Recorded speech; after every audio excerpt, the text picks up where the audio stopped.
Hello, welcome back to Coraline. We are on our penultimate chapter, which means second to last. It's just such a delicious word. And at the beginning of our chapter, we have a picture. So, chapter 12. Her mother shook her gently awake. Coraline, she said, darling, what a funny place to fall asleep. And really, this room is only for best. We looked all over the house for you. Coraline stretched and blinked. I'm sorry, she said. I fell asleep. I can see that, said her mother. And wherever did the cat come from? He was waiting by the front door when I came in. Shot out like a bullet as I opened it. Probably had things to do, said Coraline. Then she hugged her mother so tightly that her arms began to ache. Her mother hugged Coraline back. Dinner in 15 minutes, said her mother. Don't forget to wash your hands. And just look at those pajama bottoms. What did you do to your poor knee? Get tripped, said Coraline. She went into the bathroom, and she washed her hands and cleaned her bloody knee. She put ointment on her cuts and scrapes. She went into her bedroom, her real bedroom, her true bedroom. She pushed her hands into the pockets of her dressing gown, and she pulled out 3 marbles, a stone with a hole in it, the black key, and an empty snow globe. She shook the snow globe and watched the glittery snow swirl through the water to fill the empty world. She put it down and watched the snow fall, covering the place where the little couple had once stood.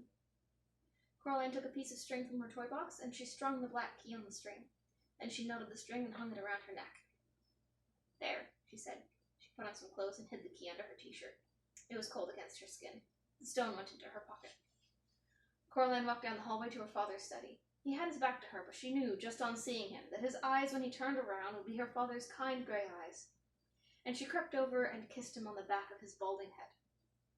Hello, Coraline, he said. Then he looked around and smiled at her. What was that for? Nothing, said Coraline. I just miss you sometimes, that's all. Oh, good, he said. He put the computer to sleep, stood up, and then for no reason at all, he picked Coraline up, which he had not done for such a long time, not since he had started pointing out to her she was much too old to be carried, and he carried her into the kitchen. Dinner that night was pizza, and even though it was homemade by her father, so the crust was alternately thick and doughy and raw, or too thin and burnt, and even though he had put slices of green pepper on it, along with little meatballs, and of all things, pineapple chunks, Coraline ate the entire slice she had been given. Well, she ate everything except for the pineapple chunks. And soon enough, it was bedtime. Coraline kept the key around her neck, but she put the gray marbles beneath her pillow, and in bed that night, Coraline dreamed a dream. She was at a picnic under an old oak tree in a green meadow. The sun was high in the sky, and while there were distant, fluffy white clouds on the horizon, the sky above her head was a deep, untroubled blue. There was a white linen cloth laid on the grass with bowls piled high with food. She could see salads and sandwiches, nuts and fruit, jugs of lemonade, and water and thick chocolate milk. Coraline sat on one side of the tablecloth, while 3 other children took a side each. They were dressed in the oddest clothes. The smallest of them, sitting on Coraline's left, was a boy with red velvet knee breeches and a frilly white shirt. His face was dirty, and he was piling his plate high with boiled new potatoes and with what looked like cold, whole-cooked trout. This was the finest of picnics, lady, he said to her. Yes, said Coraline, I think it is. I wonder who organized it. Why, I think you did, miss, said a tall girl sitting opposite Coraline. She wore a brown, rather shapeless dress and had a brown bonnet on her head which tied beneath her chin. Oh, we're more grateful for it and for all than ever words can say. She was eating slices of bread and jam, deftly cutting the bread from a large golden brown loaf with a huge knife, then spooning on the purple jam with a wooden spoon. She had jam all around her mouth. Hey, this is the finest food I have eaten in centuries, said the girl on Coraline's right. She was a very pale child, dressed in what seemed to be spider's webs, with a circle of glittering silver set in her blonde hair. Coraline could have sworn that the girl had 2 wings, like dusty silver butterfly wings, not bird wings, coming out of her back. The girl's plate was piled high with pretty flowers. She smiled at Coraline as if it had been a very long time since she had smiled, and she had almost, but not quite, forgotten how. Coraline found herself liking this girl immensely. And then, in the way of dreams, the picnic was done, and they were playing in the meadow, running and shouting and tossing a glittering ball from one to another. Coraline knew it was a dream then, because none of them ever got tired or winded or out of breath. She wasn't even sweating. They just laughed and ran in a game that was partly tag, partly piggy in the middle, and partly just a magnificent romp. 3 of them ran along the ground, while the pale girl fluttered a little over their heads, swooping down on butterfly wings to grab the ball and swing up again into the sky before she tossed the ball to one of the other children. And then, without a word about it being spoken, the game was done, and the four of them went back to the picnic cloth, where the lunch dishes had been cleared away, and there were 4 bowls waiting for them, 3 of ice cream, 1 of honeysuckle flowers piled high. They ate with relish. "Thank you for coming to my party," said Coraline, "if it is mine." "The pleasure is ours, Coraline Jones," said the winged girl, nibbling another honeysuckle blossom. "If there were but something we could do for you, to thank you and to reward you." "Aye," said the boy with the red velvet breeches and the dirty face. He put out his hand and held Coraline's hand with his own. It was warm now. "It's a very fine thing you did for us, miss," said the tall girl. She now had a smear of chocolate ice cream all around her lips. "I'm just pleased it's all over," said Coraline. Was it her imagination, or did a shadow cross the faces of the other children at the picnic? The winged girl, the circlet in her hair glittering like a star, rested her fingers for a moment on the back of Coraline's hand. "It is over and done with for us," she said. "This is our staging post. From here we 3 will set out for uncharted lands, and what comes after, no one alive can say." She stopped talking. "There's a but, isn't there?" said Coraline. "I can feel it, like a rain cloud." The boy on her left tried to smile bravely, but his lower lip began to tremble, and he bit it with his upper teeth and said nothing. The girl in the brown bonnet shifted uncomfortably and said, "Yes, miss." "But I got you 3 back," said Coraline. "I got Mum and Dad back. I shut the door. I locked it.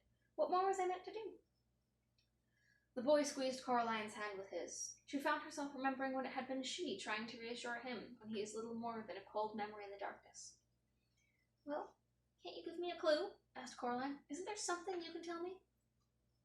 "The beldam swore by her good right hand," said the tall girl, "but she lied." "My governess," said the boy, "used to say that nobody's ever given more to shoulder than he or she can bear." He shrugged as he said this, as if he had not yet made his own mind up whether or not it was true. "We wish you luck," said the winged girl, "good fortune and wisdom and courage, although you have already shown that you have all 3 of these blessings and in abundance." "She hates you," blurted out the boy. "She hasn't lost anything for so long. Be wise, be brave, be tricky." "But it's not fair," said Coraline in her dream, angrily. "It's just not fair. It should be over." The boy with the dirty face stood up and hugged Coraline tightly. "Take comfort in this," he whispered. "Thou'rt alive. Thou livest." And in her dream, Coraline saw that the sun had set and the stars were twinkling in the darkening sky. Coraline stood in the meadow, and she watched as the 3 children, 2 of them walking, 1 flying, went away from her across the grass, silver in the light of the huge moon. The 3 of them came to a small wooden bridge over a stream. They stopped there and turned and waved, and Coraline waved back. And what came after was darkness. Coraline woke in the early hours of the morning, convinced she had heard something moving, but unsure what it was. She waited. Something made a rustling noise outside her bedroom door. She wondered if it was a rat. The door rattled. Coraline clambered out of bed. "Go away," said Coraline sharply. "Go away or you'll be sorry." There was a pause, and then whatever it was scuttled away down the hall. There was something odd and irregular about its footsteps, if they were footsteps. Coraline found herself wondering if it was perhaps a rat with an extra leg. "It isn't over, is it?" she said to herself. Then she opened the bedroom door. The gray, pre-dawn light showed her the whole of the corridor, completely deserted. She went toward the front door, sparing a hasty glance back at the wardrobe door mirror hanging on the wall at the other end of the hallway, seeing nothing but her own pale face staring back at her, looking sleepy and serious. Gentle, reassuring snores came from her parents' room, but the door was closed. All the doors off the corridor were closed. Whatever the scuttling thing was, it had to be there somewhere. Coraline opened the front door and looked at the gray sky. She wondered how long it would be until the sun came up. Wondered whether her dream had been a true thing, while knowing in her heart that it had been.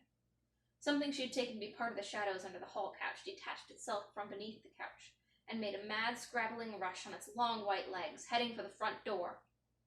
Coraline's mouth dropped open in horror, and she stepped out of the way as the thing clicked and scuttled past her and out of the house, running crab-like on its too many tapping, clicking, scurrying feet. She knew what it was, and she knew what it was after. She'd seen it too many times in the last few days, reaching and clutching and snatching and popping black beetles obediently into the other mother's mouth. 5-footed, crimson-nailed, the color of bone. It was the other mother's right hand. It wanted the black key. We'll be back tomorrow with our last chapter, chapter 13. That will wrap up this story. So, until then.